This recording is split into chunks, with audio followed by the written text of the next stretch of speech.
Hi everyone, this video is about the transport of carbon dioxide. We know that carbon dioxide is a metabolic end product of the cell, right? From a cell, after the metabolic reactions, the carbon dioxide is eliminated.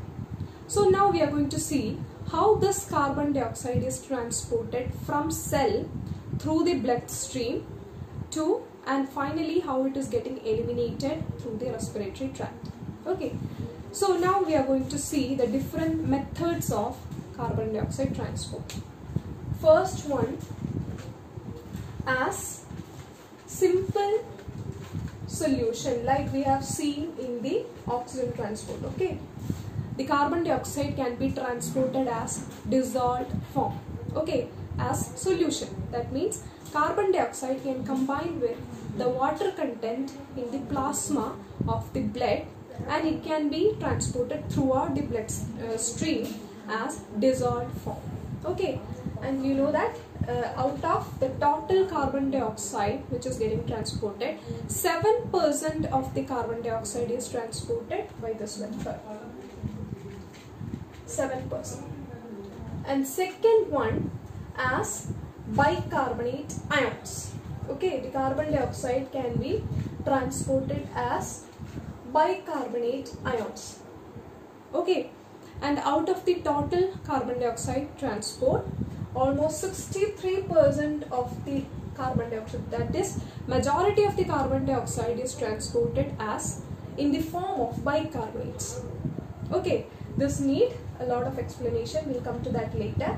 And third one, as carbamino compounds. Carbamino compounds. Carbamino compounds or complexes are formed by the attachment of carbon dioxide with hemoglobin or any plasma proteins. Okay, in oxygen we have seen about one case of oxyhemoglobin, right? So like that, carbamino compounds include carbamino hemoglobin. Okay, carbamino hemoglobin, and carbon dioxide can also form physical combination with plasma proteins. Okay, now we are going to see in detail about how the carbon dioxide is transported as bicarbonate. Okay, this is the major process by which the carbon dioxide is transported. Now we are going to see how it is carried out. So first of all, we know that the oxygen is the carbon dioxide is liberated from the cell. Okay, this is one cell.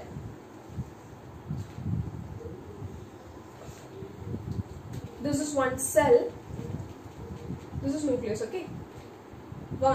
From the cell, what is liberated? Carbon dioxide. Okay. The carbon dioxide is produced within the cell as a metabolic end product, and this carbon dioxide is eliminated out into the blood. Okay, and from this amount of carbon dioxide that is getting eliminated into the blood, some of the carbon dioxide will combine with water in the plasma and forms the dissolved form, okay, as carbonic acid. But some other forms of carbon dioxide, only 7% will go into dissolved form, and the rest of the carbon dioxide, it enters RBC. Okay, the carbon dioxide can be transported as bicarbonate ion, but this bicarbonate formation will be taking place inside the RBC. Okay, so majority of this carbon dioxide will be taken into the RBC. So this is one RBC.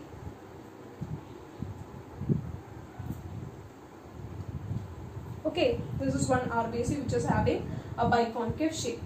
Okay, so from the plasma, the gaseous form of carbon dioxide enters the RBC.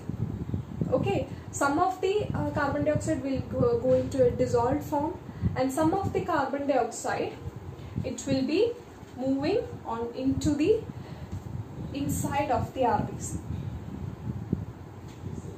Okay, and this carbon dioxide will forms carbonic acid by reacting with water inside the RBC. Okay, there is water content inside the RBC. So this carbon dioxide readily it combines with the water inside the RBC and it forms carbonic acid, H2CO3 minus, carbonic acid. Okay, by means of an enzyme, with the help of an enzyme known as carbonic anhydrase.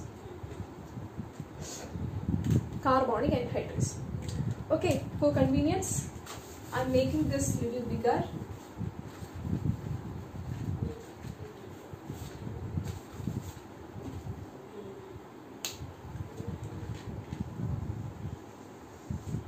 So this is one RBC. Okay, so inside the RBC, the first step is diffusion of carbon dioxide in gaseous form from the cell into the RBC. Then its reaction with water molecule to form carbonic acid. Okay, the catalyst is, the enzyme catalyst is carbonic anhydrase. Okay, which make this reaction very rapid. And this carbonic acid, what is its characteristics? It is very unstable. Okay, so readily after its formation, this carbonic acid can dissociate into H plus ions and bicarbonate ions. Okay, HCO3 minus bicarbonate and H plus ions. Okay, the carbonic acid is very much unstable, so it dissociates very much rapidly just after its formation. Okay, into bicarbonate ion and H plus ions. Okay, so what happens later? This bicarbonate ion will go to the plasma, will move on to the exterior plasma of the blood. All these processes are taking place within the RBC. Okay, now the dissociative product, that is the bicarbonate ion, diffuses into the plasma of blood. This is blood. Okay, this is blood and into the plasma. So bicarbonate ion has now reached the plasma. Okay, so right after this dissociation, all the bicarbonate ion are getting diffused into the plasma. Okay, a lot amount of bicarbonate ion is getting diffused into the plasma. So what happens? An ionic instability will be generated inside the RBC. Okay, since more ions are getting lost from the RBC, there would be an ionic imbalance within the RBC. Okay, so to compensate that, in the place of bicarbonate ion, chloride ions will be shifting back. Chloride ions from the plasma will be shifting to the inside of the RBC. Okay, when the ions like bicarbonate ion, a lot amount of bicarbonate ion is getting diffused into the plasma, it makes an ionic deficiency inside the RBC. Okay, to compensate that, what happens? Chloride ions from the plasma of the blood diffuses right after the bicarbonate loss, diffuses into the RBC to compensate the ionic imbalance. Okay, now the it has now in equilibrium. Okay, the ionic state inside the RBC and plasma is now in equilibrium by the efflux of chloride ions into the inside of the RBC. Okay, and this process is known as chloride shift. This process is known as the